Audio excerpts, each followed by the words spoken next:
Hello friends, Sindhi खादों पर एक बार फिर से आप सबका बहुत बहुत स्वागत है।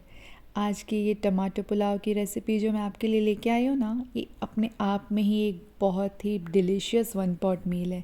इसके साथ हमें और कुछ भी नहीं, कोई सब्जी, कोई दाल की ज़रूरत नहीं है। सिंपली दही और पापड़ के साथ भी आप इसे खा सकते हैं। जब विंटर में इतने सारे टमाटर अवेलेबल है, इतने लाल लाल टमाटर मिल रहे हैं, तो क्यों ना हम ऐसी बढ़िया डिशेस बनाएं। एक और बढ़िया डिश मैंने कुछ ही दिनों पहले अपने चैनल पे अपलोड की थी, जो कि थी सिंधी टमाटर की कड़ी। तो आप उसे भी ज़रूर से देखिएगा। और अब फ़िलहाल चलते हैं हम टमाटर पुलाव बनाने की ओर। तो टमाटर पुलाव बनाने के लिए सबसे पहले मैंने 1 कटोरी चावल को अच्छे से वॉश कर लिया है और 15 मिनट के लिए पानी में भिगो दिया था। आप नॉर्मल राइस भी यूज़ कर सकते हैं, चाहे तो बासमती राइस भी यूज़ कर सकते हैं। और यहाँ पे मैंने लिए 4 टमाटर, जिसमें से 3 टमाटर की मैंने प्योरे बना दी है और 1 टमाटर को बारीक कट कर लिया है। अब हम किसी भी थिक बॉटम वाले पैन में 3 चम्मच जितना तेल गरम कर लेंगे। फिर उसमें हम हमारे खड़े गरम मसाले ऐड करेंगे। उस खड़े गरम मसालों में मैंने डाला है लौंग, तेज पत्ता डाला है मैंने और दालचीनी डाली है। उसके बाद मैं 1 चम्मच जीरा इसमें डाल रही हूँ। और जीरा जब चटकने लगेगा तो इसमें कुछ करी पत्ते हम डाल देंगे, काफ़ी अच्छा फ्लेवर आएगा उनसे। और फिर उसके बाद मैं ऐड करूँगी टमाटो की प्योरे। साथ ही जो टमाटर मैंने बारीक कट करके रखा था वो भी इसी टाइम हम इसमें डाल देंगे। और सब्जियों में आप गाजर मटर कुछ भी ले सकते हैं, बारीक कट करके आपको गाजर यूज़ करनी हो तो। फ़िलहाल मैंने यहाँ पे लिए हैं 1/4 कप जितना मटर। अब लाल मिर्च और नमक आपको डालना है स्वाद के अनुसार। साथ ही मैंने आधा चम्मच हल्दी भी इसमें डाल दी है। अब हम इन सबको अच्छे से मिक्स कर लेंगे। मसाले अच्छे से मिक्स होने चाहिए टमाटो के प्योरे में ना।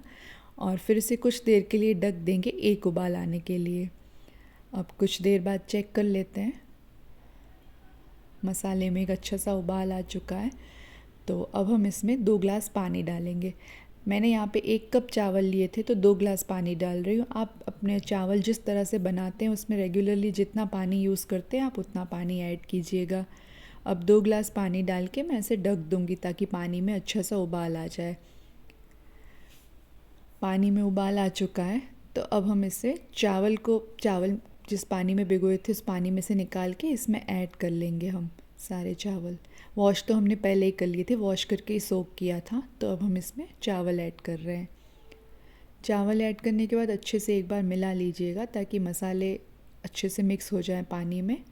और फिर हमें ढक कर फुल आँच हमें स्लो नहीं करनी है, फुल पे ही हमें इसे 2-3 मिनट के लिए रखना है। अब देखिए पानी रिड्यूस होना शुरू हो चुका है, तो अब हम इसे कर देंगे लो फ्लेम पर कर देंगे ताकि ये चावल अच्छे से पक जाए। तो कुछ देर के लिए और ढक देते हैं हम और फिर चेक कर लेंगे। एंड टना, पुलाव रेडी है, एकदम बढ़िया। देखिए कलर देखिए आप इसका, पुलाव एकदम खिला खिला बना है। अगर आप बासमती राइस यूज़ करते हैं इसमें तो और भी बढ़िया पुलाव खिल के बनेगा। लेकिन इससे रेगुलर राइस जो हम जीरा राइस यूज़ करते हैं उससे भी इसका टेस्ट बहुत बढ़िया आता है। तो बस तैयार है हमारा मील एंजॉय करने के लिए। आप भी ज़रूर बनाइएगा और मुझे बताइएगा। साथ ही मेरे चैनल को सब्सक्राइब और बेल आइकन को प्रेस करना बिल्कुल मत भूलिएगा। वीडियो को देखने के लिए बहुत बहुत शुक्रिया। बाय।